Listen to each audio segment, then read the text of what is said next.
नमस्कार। आज हम ना एक बहुत ही गहरी सोच और कहानी पर बात करने वाले हैं। ये इंसान के हौसले की कहानी है और कैसे मतलब कितनी भी मुश्किल हालात क्यों ना हो, इंसान जीने का मतलब ढूंढ ही लेता है। ये जो हम आज डिस्कस कर रहे हैं, ये एक मनोचिकित्सक के अपने तजुर्बों पर आधारित है। उन्होंने ऐसी तकलीफें झेली जिनकी हम शायद कल्पना भी नहीं कर सकते। तो आज हम कोशिश करेंगे कि इस पूरी सोच के दिल तक पहुंचे, इसकी जो मेन आइडियाज हैं उन्हें समझें और देखें कि ये बातें आज हमारी जिंदगी में कहाँ फिट बैठती हैं। मतलब इनसे हम क्या सीख सकते हैं। हाँ, बिल्कुल। और देखिए ये जो विचार हैं जिस किताब या सोर्स से ये आ रहे हैं, इसका स्ट्रक्चर भी बड़ा इंटरेस्टिंग है। इसमें ना 2 हिस्से हैं मेनली। ठीक है। पहला हिस्सा तो लेखक की अपनी आप बीती है। ठीक। कंसंट्रेशन कैंप में उन्होंने क्या देखा, क्या सहा, उसका बिल्कुल सीधा पर्सनल बयान। और दूसरा हिस्सा है उनके एक सिद्धांत का, एक थ्योरी का। जिसे वो लोगोथेरेपी कहते हैं, मतलब अर्थ के जरिए इलाज।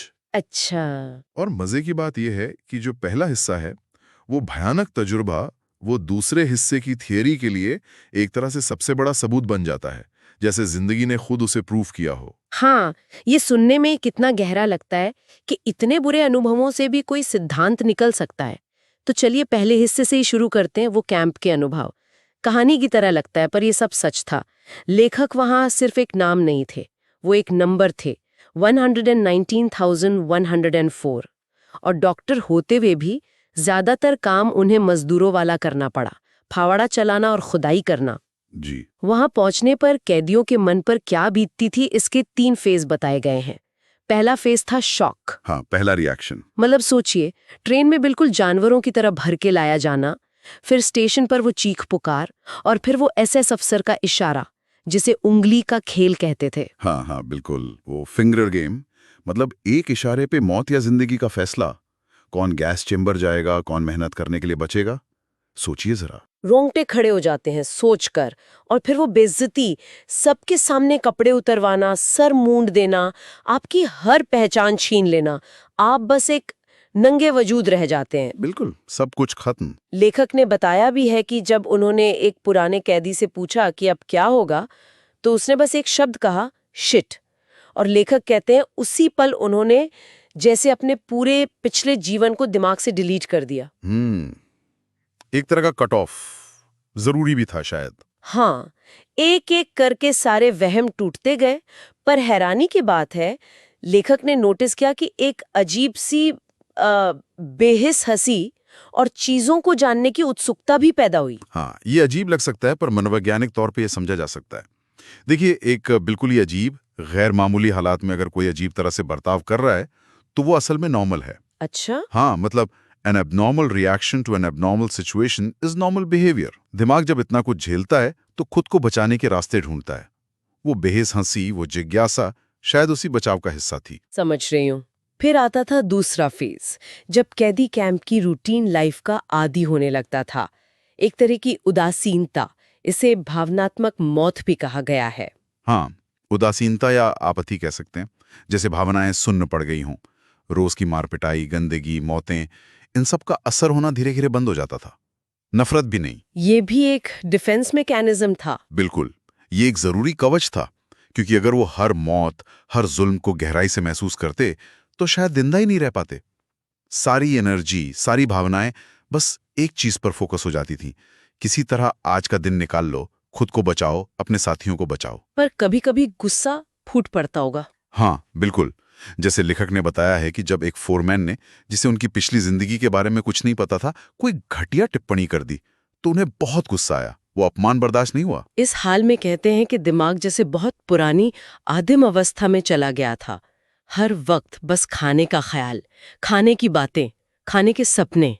हाँ, ये बहुत कॉमन था। शारीरिक जरूरतें सबसे हावी हो जाती हैं। लेकिन कमाल की बात यह है कि इसी दौरान अंदर की दुनिया, मन की दुनिया, वो और ज्यादा गहरी हो गई थी। बिल्कुल, यही विरोधाभास है। बाहर सब कुछ छीना जा रहा है, लेकिन अंदर की दुनिया को कोई नहीं छीन सकता। प्यार करने वालों की यादें, हाँ। अचानक दिख जाने वाली कुदरत की खूबसूरती, जैसे डूबता सूरज या एक पेड़, कला का कोई पल, मजाक का कोई लम्हा, ये छोटी छोटी चीजें बहुत बड़ी ताकत बन जाती थी। कुछ किस्से तो बहुत ही मार्मिक हैं। जैसे लेखक का अपनी पत्नी के बारे में सोचना। उन्हें ये भी नहीं पता था कि वो जिंदा हैं भी या नहीं। पर उनका चेहरा, उनकी याद, उनका प्यार, वो उनके लिए एक सहारा बन गया। उन्हें एहसास हुआ कि प्यार मौत जितना ही ताकतवर है, शायद उससे भी ज्यादा। Love is as strong as death. बिल्कुल सही। ये अंदरूनी ताकत का स्रोत था। और वो कला और मजाक के छोटे छोटे पल, जैसे कैदियों का चुपके से कोई कैबरे जैसा शो कर लेना या किसी का वायलिन पर उदास धुन बजाना। हाँ, वो वायलिन वाला किस्सा। लेखक बताते हैं कि एक बार ऐसी धुन सुनकर उन्हें अपनी पत्नी का 24वां जन्मदिन याद आ गया। वो शायद कुछ ही दूर दूसरे कैंप में थी, पर उन तक पहुंचना नामुमकिन था। वो दुख, पर उस याद में भी एक ताकत थी। और वो मजाक ढूंढने की कोशिश, बिल्कुल। अपने साथी के साथ। हाँ, वो भी एक कोपिंग मैकेनिज्म था। उन्होंने आदत डाली थी कि रोज कम से कम एक मजेदार किस्सा सोचेंगे या एक दूसरे को सुनाएंगे। सोचते थे कि रिहा होने के बाद क्या होगा। जैसे ऑपरेशन करते वक्त कोई चिल्लाएगा, एक्शन एक्शन, जैसे फिल्मों में होता है। ये मजाक चाहे कितना भी कड़वा क्यों ना हो, ये आत्मा का हथियार था। ये आपको हालात से थोड़ा ऊपर उठने की ताकत देता था, चाहे कुछ पलों के लिए सही। ये दिखाता है कि इंसान का जज्बा वो कैसे जिंदा रह सकता है। और ये सीधे उस विचार से जुड़ता है कि हम हालात को शायद ना बदल पाएं, पर उनके प्रति अपना नजरिया चुन सकते हैं। एग्जैक्टली, बिल्कुल वही बात है। छोटी छोटी मेहरबानियां भी बहुत बड़ी लगती थी, जैसे वो रसोइया जो सबको बराबर सूप देता था, बिना किसी का चेहरा देखे, भेदभाव नहीं करता था। या वो फोमैन जिसने लेखक को अपनी जान जोखिम में डालकर चुपके से रोटी का एक टुकड़ा दिया था। ये छोटी बातें इंसानियत की उम्मीद जगाती थीं। हाँ, और एक और दिलचस्प बात सामने आई, दुख का तुलनात्मक होना। Relativity of suffering. अच्छा, वो कैसे? मतलब कैदी अक्सर उन कैदियों से जलते थे जिनकी हालत उनसे थोड़ी सी बेहतर लगती थी, जैसे जिसे जूते मिल गए हों या जिसे कम मेहनत वाला काम मिला हो। हाँ, ये तो होता है। और जरा सी भी राहत मिलने पर, जैसे ठंड में थोड़ी देर गर्म कमरे में जाने का मौका मिल जाए, तो वो बेहद शुक्रगुजार होते थे। इससे पता चलता है कि खुशी और गम कितने रिलेटिव होते हैं, हमारे हालात पर कितने निर्भर करते हैं। लेकिन शायद सबसे मुश्किल चीज थी वो अनिश्चितता, भविष्य का कुछ पता ना होना। हाँ, उसे अज्ञात सीमा का अनंतिम अस्तित्व कहा गया है। Provisional existence of unknown limit. मतलब आपको पता ही नहीं है कि ये कैद कब खत्म होगी, एक दिन, एक हफ्ता, एक साल, या कभी नहीं। ये अनिश्चितता, ये ना जानना कि आगे क्या है, ये शायद सबसे ज्यादा तोड़ने वाली चीजों में से एक थी। और यहीं पर वो नीचे वाली बात आती है ना। हाँ, बिल्कुल। जिसके पास जीने के लिए कोई क्यों हो, वो लगभग हर कैसे को सह सकता है। He who has a why to live for can get almost any how. Camp में ये कैसे देखा? अक्सर देखा गया कि वही लोग ज्यादातर सर्वाइव कर पाए जिनके पास भविष्य का कोई मकसद था, कोई अधूरा काम पूरा करना था, किसी अपने से मिलना था, कोई किताब लिखनी थी। ये भविष्य की उम्मीद, ये क्यों, उन्हें रोज की भयानक कैसे को झेलने की हिम्मत देती थी। जिनके पास कोई क्यों नहीं बचा था, वो जल्दी टूट जाते थे। तो मतलब उम्मीद और मकसद बहुत जरूरी है, सबसे जरूरी। इसी से जुड़ा है दुख में मतलब ढूंढने का विचार। देखिए, ये समझना जरूरी है, मतलब ढूंढने के लिए दुख झेलना जरूरी नहीं है। कोई ये नहीं कह रहा कि दुख अच्छी चीज है, नहीं, बिल्कुल नहीं। लेकिन अगर दुख से बचा नहीं जा सकता, अगर वो अनिवार्य है, तो उस दुख के बावजूद उसमें भी मतलब ढूंढा जा सकता है। इंसान में ये कमाल की क्षमता है कि वो दुख को भी एक तरह की जीत में बदल सकता है, उसे एक मानवीय उपलब्धि बना सकता है। इसका कोई उदाहरण? हाँ, एक कहानी याद आती है।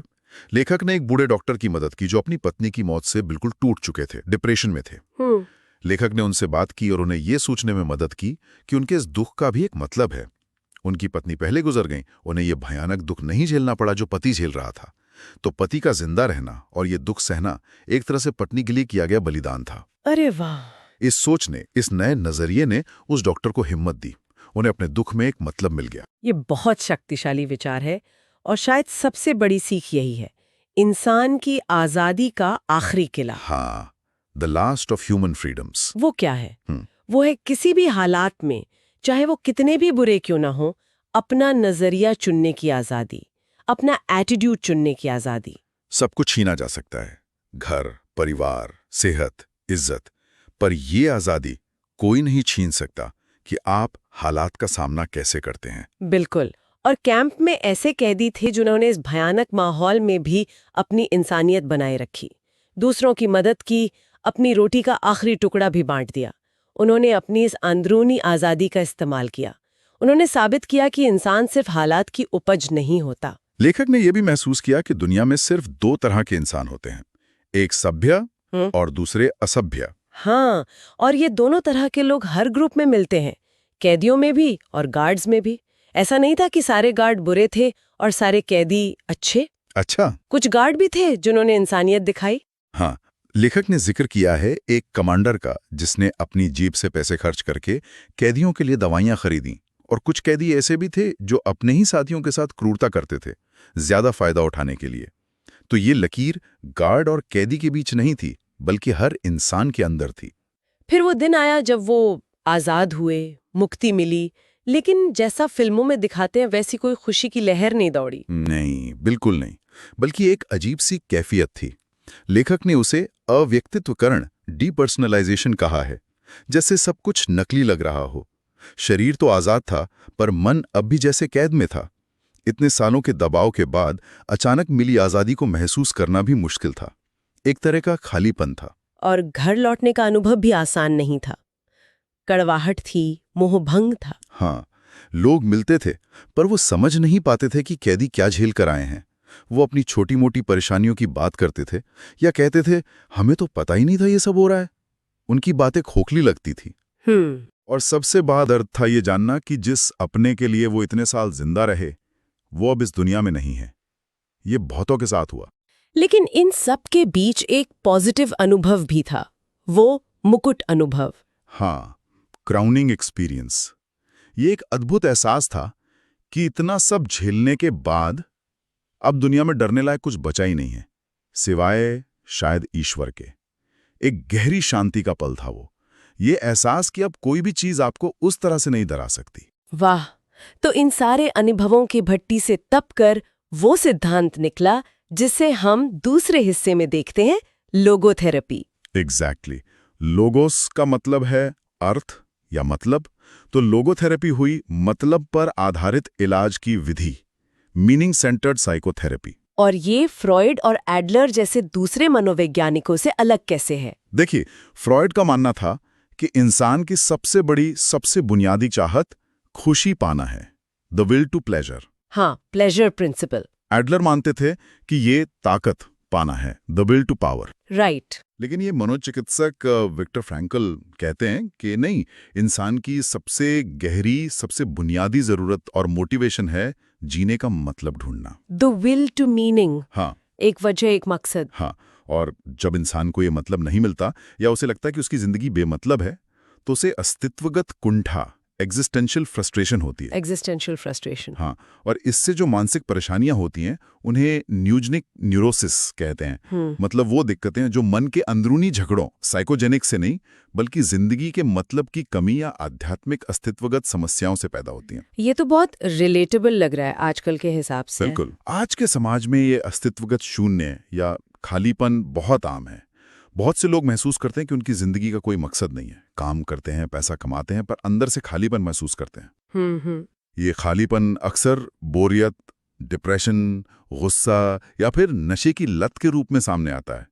इसे संडे न्यूरोसिस भी कहते हैं। संडे न्यूरोसिस, ये क्या है? मतलब जब हफ्ते भर की भागदौड़ के बाद इतवार को या छुट्टी के दिन खाली बैठते हैं, जब रोजमर्रा की व्यस्तता नहीं होती, तो जिंदगी का वो खालीपन, वो बेमतलबी ज्यादा महसूस होती है। अरे हाँ, ये तो बहुत से लोग महसूस करते होंगे। तो फिर ये लोगोथेरेपी मतलब ढूंढने में मदद कैसे करती है? क्या तरीके बताती है? लोगोथेरेपी कहती है कि जिंदगी में मतलब 3 मुख्य तरीकों से पाया जा सकता है। ओके। पहला, कुछ करके, कोई काम करके, कोई कर्म करके, कुछ बनाकर, कोई लक्ष्य हासिल करके, उपलब्धि के जरिए। ठीक है। दूसरा, कुछ अनुभव करके या किसी से जुड़कर, जैसे किसी से गहराई से प्यार करना या प्रकृति की सुंदरता, कला या सच्चाई को महसूस करना, अनुभव के जरिए। और तीसरा, और ये शायद सबसे मुश्किल हालात में सबसे जरूरी है, जब दुख या तकलीफ से बचा ना जा सके, जब वो अनिवार्य हो, तो उसके प्रति अपना नजरिया बदलकर, यानी उस दुख को सहने का तरीका चुनकर, दुख के प्रति अपने रुख से। तो मतलब दुख में भी मतलब ढूंढा जा सकता है अपने एटीट्यूड से। हाँ बिल्कुल, दुख को एक मानवीय उपलब्धि में बदला जा सकता है। ये थेरेपी जिम्मेदारी पर बहुत जोर देती है, रिस्पॉन्सिबिलिटी। जिम्मेदारी किस तरह की? सवाल ये नहीं है कि हम जिंदगी से क्या उम्मीद करते हैं, बल्कि ये कि जिंदगी हमसे क्या उम्मीद करती है, हमसे क्या चाहती है। हर पल, हर सिचुएशन हमसे कुछ मांग रही है और हमारा काम है उसका सही जवाब देना। अच्छा, जिंदगी हमसे क्या उम्मीद करती है, ये सोचने का अलग तरीका है। हाँ, और एक बड़ा दिलचस्प सोचने का तरीका बताया गया है, एक निर्देशात्मक सिद्धांत, कैटेगोरिकल इंपेरेटिव जैसा। ऐसे जियो जैसे तुम दूसरी बार जी रहे हो और पहली बार में तुमने वही गलती की थी जो तुम अब करने वाले हो। अरे वाह, ये तो मतलब हर पल आपको अलर्ट कर देता है। बिल्कुल, ये सोच आपको हर पल ज्यादा जिम्मेदारी से, ज्यादा सोच समझकर जीने के लिए प्रेरित करती है कि आपके पास ये दूसरा मौका है, इसे बर्बाद मत करो। ये वाकई सोचने पर मजबूर करता है, हर पल कितना कीमती है और हमारी पसंद कितनी मायने रखती है। एग्जैक्टली। और एक और जरूरी कॉन्सेप्ट है आत्म अतिक्रमण। Self transcendence. हाँ, इसका मतलब है कि इंसान होने का असली मतलब ही है अपने से बाहर किसी चीज या किसी इंसान की तरफ ध्यान देना, किसी मकसद के लिए जीना, किसी से प्यार करना। हमारा फोकस खुद पर नहीं, बाहर होना चाहिए। अच्छा, खुद की खुशी या खुद का विकास असल में लक्ष्य नहीं है, वो तो बस साइड इफेक्ट है, एक नतीजा है। जब हम किसी मकसद या किसी प्यारे इंसान के लिए खुद को भूल जाते हैं, तभी हम असल में खुद को पाते हैं, तभी असल खुशी मिलती है। ये बात तो बहुत गहरी है। हम अक्सर सेल्फ हेल्प में सेल्फ फोकस की बात करते हैं, पर ये उससे उल्टा है। हाँ, ये कहता है कि मतलब और खुशी खुद को भूलने में है, किसी और चीज या इंसान के लिए जीने में है। लोगोथेरेपी में कुछ प्रैक्टिकल तकनीकें भी हैं, जैसे पैराडॉक्सिकल इंटेंशन। पैराडॉक्सिकल इंटेंशन, विरोधाभासी इरादा, ये कैसे काम करता है? ये इस बात पर आधारित है कि कई बार हमारा डर उसी चीज को पैदा कर देता है जिससे हम डरते हैं। जैसे किसी को पसीना आने का डर है, तो वो इसी डर से और ज्यादा पसीना बहाने लगता है। इसे कहते हैं एंटिसिपेटरी एंग्जाइटी। हाँ, होता है ऐसा। और किसी चीज को बहुत ज्यादा चाहना, हाइपर इंटेंशन, उसे नामुमकिन बना देता है। जैसे नींद लाने की बहुत ज्यादा कोशिश करना नींद उड़ा देता है। बिल्कुल। तो इस तकनीक में मरीज को मजाकिया अंदाज में वही करने या चाहने को कहा जाता है जिससे वो डरता है या जो वो बहुत ज्यादा चाहता है। उल्टा करने को। हाँ, जैसे उस डॉक्टर को जिसे लोगों के सामने पसीना आने का बहुत डर था, उसे सलाह दी गई कि अगली बार जब ऐसा हो तो वो जानबूझकर कोशिश करे कि और पसीना आए, लोगों को दिखाए कि देखो मैं कितना पसीना बहा सकता हूँ। हाँ हाँ हाँ हाँ। और ऐसा करने की कोशिश में उसका डर ही गायब हो गया, क्योंकि डर का वो चक्कर टूट गया। इसी तरह हकलाने वाले को कहा जा सकता है कि जानबूझकर हकलाओ। इंटरेस्टिंग तकनीक है। और ये जो सोच है कि इंसान पूरी तरह हालात या माहौल का गुलाम है, उसके बारे में लोगोथेरेपी क्या कहती है? लोगोथेरेपी इसे बिल्कुल नहीं मानती। इसे पैन डिटर्मिनिज्म कहते हैं, यानी सब कुछ पहले से तय है, माहौल या बायोलॉजी से। लोगोथेरेपी इसका खंडन करती है। अच्छा। हाँ, मानती है कि हालात का असर होता है, हमारी कंडीशनल होती है, लेकिन इंसान पूरी तरह से उनका कैदी नहीं है। उसके पास हमेशा चुनने की आज़ादी होती है, कम से कम अपना नज़रिया चुनने की। वो सेल्फ डिटर्मिनिंग है, आत्मनिर्धारक है। वो तय कर सकता है कि वो हालात का सामना कैसे करेगा। इसका भी कोई उदाहरण है? हाँ, डॉक्टर जे की कहानी बताई जाती है। एक आदमी जो नाज़ी यूथ नेशा कार्यक्रम का हिस्सा था, जिसे स्टाइनहॉफ का सामूहिक हत्यारा कहा जाता था, लेकिन जेल में उसने बिल्कुल अलग बर्ताव दिखाया। वो दूसरों के लिए एक आदर्श कैदी बन गया, सबकी मदद करता था और एक प्रेरणा बन गया। मतलब वो बदल गया। हाँ, ये दिखाता है कि इंसान किसी भी पल बदल सकता है। वो सिर्फ अपने अतीत, अपनी बायोलॉजी या अपने माहौल का नतीजा नहीं है, उसमें बदलने की, चुनने की क्षमता हमेशा रहती है। तो कुल मिलाकर आज के दौर के लिए, हम सब के लिए इस पूरी बातचीत से क्या सबसे बड़ा सबक या टेक अवे निकलता है? मुझे लगता है सबसे बड़ी बात यही है कि चाहे हालात कितने भी बुरे क्यों ना हो, जिंदगी में मतलब ढूंढना हमेशा मुमकिन है। और ये मतलब बाहर से नहीं आएगा, ये हमारे अंदर से आएगा, हमारी चॉइस से आएगा। बिल्कुल। इंसान की गरिमा, उसकी अंदरूनी आज़ादी, अपना रास्ता चुनने की उसकी ताकत, ये सबसे ऊपर है। और आज की भागदौड़ भरी जिंदगी में जब कभी खालीपन लगे या मुश्किलें घेर लें, तो अपना क्यों ढूंढना, जीने की वजह तलाशना, ये बहुत ज़रूरी हो जाता है। बिल्कुल सही कहा। और ये भी समझना कि दुख को एक मानवीय उपलब्धि में बदला जा सकता है। अपनी गलतियों या अपराध बोध, गिल्ट से सीखकर बेहतर इंसान बनने का अवसर मिल सकता है। और जिंदगी की क्षणभंगुरता, ट्रांजिटोरीनेस, ये सच्चाई कि ये हमेशा नहीं रहेगी, ये हमें हर पल को जिम्मेदारी से जीने की प्रेरणा दे सकती है। इसी को दुखद आशावाद कहा है शायद, ट्रैजिक ऑप्टिमिज्म। हाँ, बिल्कुल। ट्रैजिक ऑप्टिमिज्म यानी मुश्किलों, तकलीफों, पेन, अपराध बोध, गिल्ट और मौत की सच्चाई के बावजूद जिंदगी को हाँ कहना, उसमें भरोसा रखना। क्योंकि इंसान में नेगेटिव को पॉजिटिव में बदलने की, दुख से मतलब निकालने की कमाल की क्षमता है। जाते जाते एक सवाल छोड़ जाता हूं सबके लिए सोचने को। आज जब हम अपनी जिंदगी की चुनौतियों का सामना करते हैं, चाहे वो कोई निजी दुख हो, समाज का दबाव हो या कभी कभी लगने वाला वो खालीपन हो, हम अपनी उस अंदरूनी आज़ादी का इस्तेमाल कैसे करते हैं? लेखक ने कहा था कि हमारा अतीत एक भरे हुए खलियान जैसा है, जहां हमारे अच्छे बुरे काम, हमारी खुशियां, हमारे दुख, सब कुछ सुरक्षित रूप से संग्रहित हैं। कुछ भी खोता नहीं है। हम उस खलियान को कैसे देखते हैं?